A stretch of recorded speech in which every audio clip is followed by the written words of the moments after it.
নমস্কার। রবীন্দ্রনাথের জীবন স্মৃতি পড়ছিলাম আমরা। আগের ভিডিওতে ঠাকুরবাড়ির অভ্যন্তরে আবহাওয়া কেমন ছিল, আবহাওয়া মানে সাংস্কৃতিক আবহাওয়া, পড়াশোনা,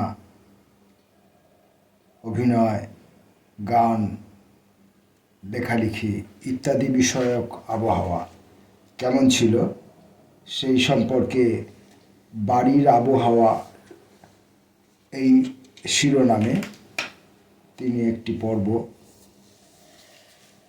লিখেছেন। আজকে আমরা পড়ব অক্ষয়চন্দ্র চৌধুরী।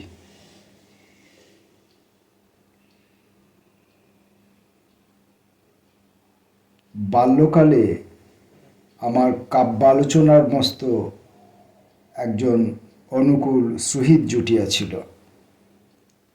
ঈশ্বর অক্ষয়চন্দ্র চৌধুরী মহাশয় জ্যোতিদাদার সহপাঠী বন্ধু ছিলেন। তিনি ইংরেজি সাহিত্যে এমএ। সে সাহিত্যে তাঁহার যেমন ব্যুৎপত্তি তেমনি অনুরাগ ছিল। অপরপক্ষে বাংলা সাহিত্যে বৈষ্ণব পদকর্তা কবিকঙ্কন, রামপ্রসাদ, ভারতচন্দ্র, হরু ঠাকুর, রাম বসু, নিধুবাবু, শ্রীধর কথক প্রভৃতির প্রতি তাঁহার অনুরাগের সীমা ছিল না। বাংলা কত উদ্ভট গানই তাঁহার মুখস্থ ছিল।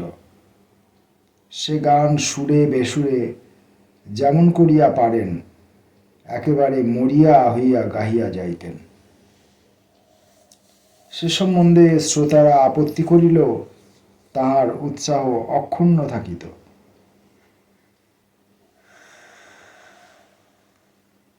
সঙ্গে সঙ্গে তাল বাজাইবার সম্বন্ধেও অন্তরে বাহিরে তাহার কোনো প্রকার বাধা ছিল না। টেবিল হোক, বই হোক, বৈধ অবৈধ যাহা কিছু হাতের কাছে পাইতেন তাহাকে অজস্র টপাটপ শব্দে ধ্বনিত করিয়া আসর গরম করিয়া তুলিতেন। আনন্দ উপভোগ করিবার শক্তি ইহার অসামান্য উদার ছিল। প্রাণ ভরিয়া রসগ্রহণ করিতে ইহার কোনো বাধা ছিল না এবং মন খুলিয়া গুণগান করিবার বেলায় ইনি কার্পণ্য করিতে জানিতেন না। গান এবং খণ্ডকাব্য লিখিতেও ইহার ক্ষিপ্রতা অসামান্য ছিল। অথচ নিজের এই সকল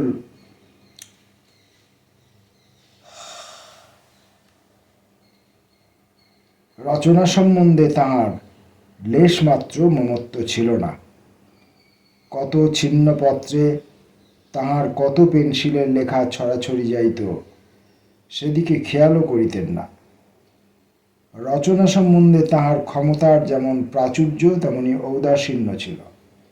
উদাসিনী নামে ইহার একখানি কাব্য তখনকার বঙ্গদর্শনে যথেষ্ট প্রশংসা লাভ করিয়াছিল। ইহার অনেক গান লোককে গাইতে শুনিয়াছি, কে যে তাহার রচয়িতা তাহা কেহ জানে না।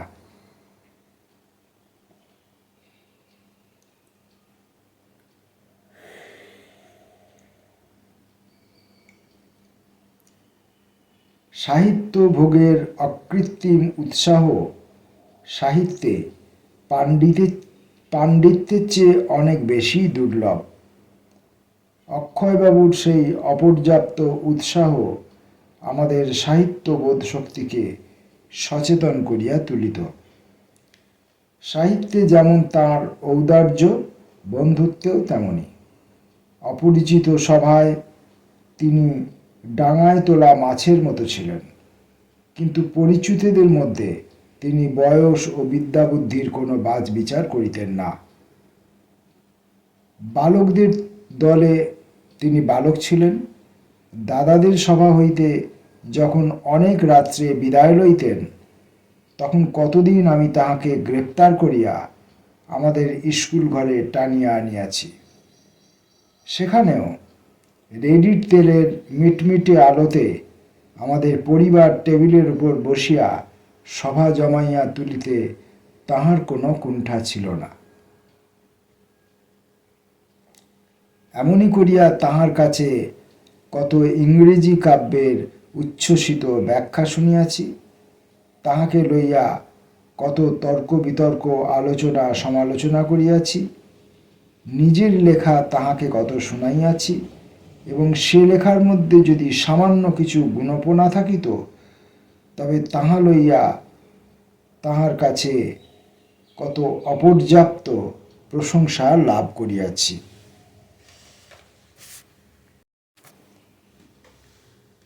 এই ছিল অক্ষয় চৌধুরী সম্পর্কে কবি রবীন্দ্রনাথের সামান্য স্মৃতিচারণা। এর পরের পর্বে, অল্প ছোট্ট একটিখানি পর্বে, তিনি গীত চর্চা নাম দিয়ে আরও কিছু কথা লিপিবদ্ধ করেছেন। সেটি মুখ্যত জ্যোতিদাদাকে নিয়েই, যদিও তিনি এটির শিরোনাম দিয়েছেন গীত চর্চা, কিন্তু মুখ্যত সেখানে জ্যোতিদাদার কথাই তিনি লিখেছেন। সাহিত্যের শিক্ষায়, ভাবের চর্চায় বাল্যকাল হইতে জ্যোতিদাদা আমার প্রধান সহায় ছিলেন। তিনি ছিলেন উৎসাহী এবং অন্যকে উৎসাহ দিতে তাহার আনন্দ। আমি অবাধে তাহার সঙ্গে ভাবের ও জ্ঞানের আলোচনায় প্রবৃত্ত হইতাম। তিনি বালক বলিয়া আমাকে অবজ্ঞা করিতেন না। তিনি আমাকে খুব একটা বড় রকমের স্বাধীনতা দিয়াছিলেন। তাহার সংস্রবে আমার ভিতরকার সংকোচ ঘুচিয়া গিয়াছিল। এইরূপ স্বাধীনতা আমাকে আর কেহ দিতে সাহস করিতে পারিত না। সেজন্য হয়তো কেহ কেহ তাহাকে নিন্দাও করিয়াছে। কিন্তু প্রখর গ্রীষ্মের পরে বর্ষার যেমন প্রয়োজন, আমার পক্ষে আশৈশব বাধা নিষেধের পরে এই স্বাধীনতা তেমনই আবশ্যক ছিল। সে সময়ে এই বন্ধন মুক্তি না ঘটিলে চিরজীবন একটা পঙ্গুতা থাকিয়া যাইত। প্রবল পক্ষেরা সর্বদাই স্বাধীনতার অপব্যবহার লইয়া খোঁটা দিয়া স্বাধীনতাকে খর্ব করিতে চেষ্টা করিয়া থাকে। কিন্তু স্বাধীনতার অপব্যয় করিবার অধিকার যদি না থাকে তবে তাহাকে স্বাধীনতাই বলা যায় না। অপব্যয়ের দ্বারাই সদ্ব্যয়ের যে শিক্ষা হয় তাহাই খাঁটি শিক্ষা। অন্তত আমি একথা জোর করিয়া বলিতে পারি, স্বাধীনতার দ্বারা যেটুকু উৎপাত ঘটিয়াছে তাহাতে আমাকে উৎপাত নিবারণের পন্থাতেই পৌঁছাইয়া দিয়াছে। শাসনের দ্বারা, পীড়নের দ্বারা, কান মলা এবং কানে মন্ত্র দেওয়ার দ্বারা আমাকে যাহা কিছু দেওয়া হইয়াছে তাহা আমি কিছুই গ্রহণ করি নাই।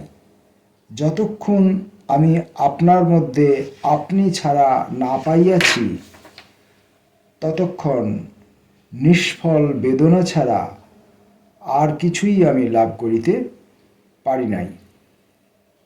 জ্যোতিদাদাই সম্পূর্ণ নিঃসংকোচে সমস্ত ভালো মন্দর মধ্য দিয়া আমাকে আমার আত্মোপলব্ধির ক্ষেত্রে ছাড়িয়া দিয়াছেন, এবং তখন হইতেই আমার আপন শক্তি নিজের কাঁটা ও নিজের ফুল বিকাশ করিবার জন্য প্রস্তুত হইতে পারিয়াছে। আমার এই অভিজ্ঞতা হইতে আমি যে শিক্ষা লাভ করিয়াছি তাহাতে মন্দকেও আমি তত ভয় করি না, ভালো করিয়া তুলিবার উপদ্রবকে যত ডরাই। ধর্মনৈতিক এবং রাষ্ট্রনৈতিক পুলিটিভ পুলিশের পায়ে আমি গড় করি। ইহাতে যে দাসত্বের সৃষ্টি করে তাহার মতো বালাই জগতে আর কিছুই নাই।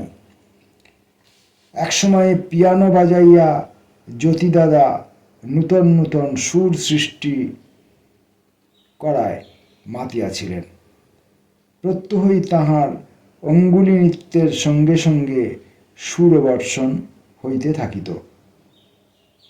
আমি এবং অক্ষয়বাবু তাহার সেই সদ্যজাত সুরগুলিকে কথা দিয়া বাঁধিয়া রাখিবার চেষ্টায় নিযুক্ত ছিলাম। গান বাঁধিবার শিক্ষানবিশি এইরূপে আমাদের আরম্ভ হইয়াছিল। আমাদের পরিবারে শিশুকাল হইতে গান চর্চার মধ্যেই আমরা বাড়িয়া উঠিয়াছি। আমার পক্ষে তাহার একটা সুবিধা এই হইয়াছিল, অতি সহজেই গান আমার সমস্ত প্রকৃতির মধ্যে প্রবেশ করিয়াছিল। তাহার অসুবিধাও ছিল, চেষ্টা করিয়া গান আয়ত্ত করিবার উপযুক্ত অভ্যাস না হওয়াতে শিক্ষা পাকা হয় নাই। সঙ্গীত বিদ্যা বলিতে যাহা বোঝায় তাহার মধ্যে কোনো অধিকার লাভ করিতে পারি নাই। এই ছিল গীতচর্চা বিষয়ক সামান্য একটু স্মৃতিচারণা। তাহলে আজকের পর্বে আমরা অক্ষয়চন্দ্র চৌধুরী নামক একটি ছোট পর্ব এবং গীতচর্চা এই বিষয়ে কবির লেখা অল্প একটি স্মৃতিচারণ পর্ব পাঠ করলাম।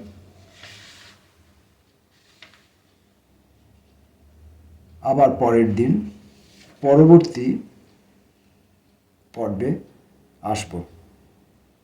নমস্কার।